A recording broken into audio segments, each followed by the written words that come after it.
Mexico is one of the most prolific producers of silver in the world. If Donald Trump succeeds in his efforts to take the White House, he's already said that he will significantly change the relationship between the US and Mexico, most notably by building a wall between the two countries.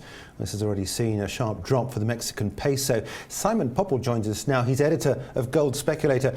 Simon, welcome. I want to get onto the silver price in just a minute, but first of all, what about the Mexican peso?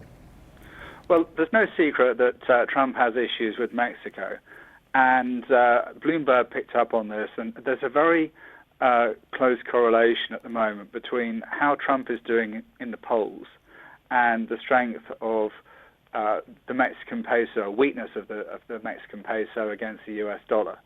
So every time Trump seems to be doing well in the polls, the Mexican peso weakens, sometimes significantly, and when he's fallen behind in the polls, the Mexican peso has strengthened.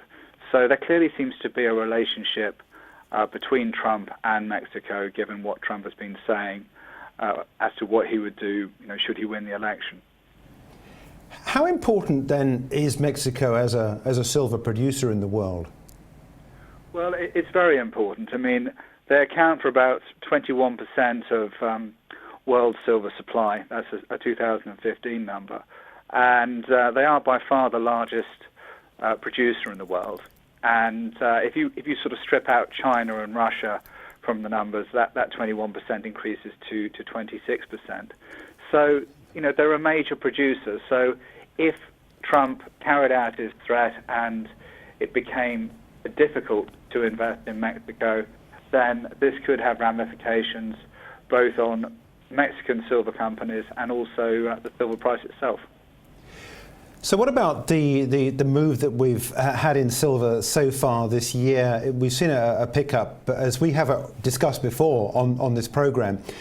Just to bring it all together and talk about how the current position of silver sits in the wider picture. Well, silver was really sort of in the doldrums. It's obviously picked up a little bit. It's now trading at around $18 an ounce. But you need to remember that the peak was around $50 an ounce.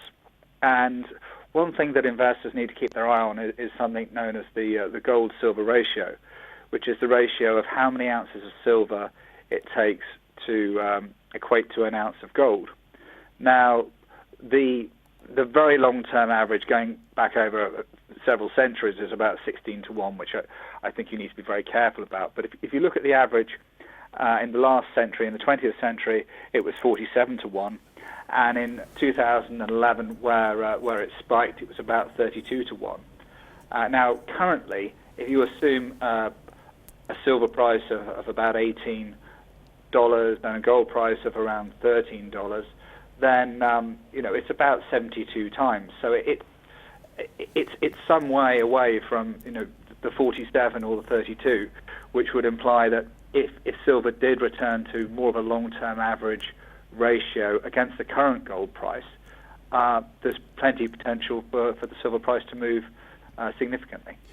You've given us a chart showing the current run in silver at the moment, and set against some of the other bull runs that we've seen for silver. Explain this chart.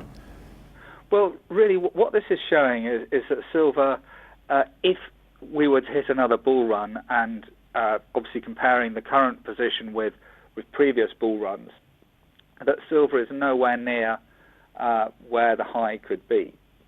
Now, obviously, we don't know sort of how life is going to unfold ahead of us, but history does tend to be quite a good indicator of what could happen. So for anyone who feels that silver is already relatively high, if you look at the history, both in terms of previous bull markets and the peak in the silver price of about $50, then clearly at $18, there's some way to go. Simon, we've got to leave it there, but thanks for joining us. That's Simon Popple from Gold Speculator.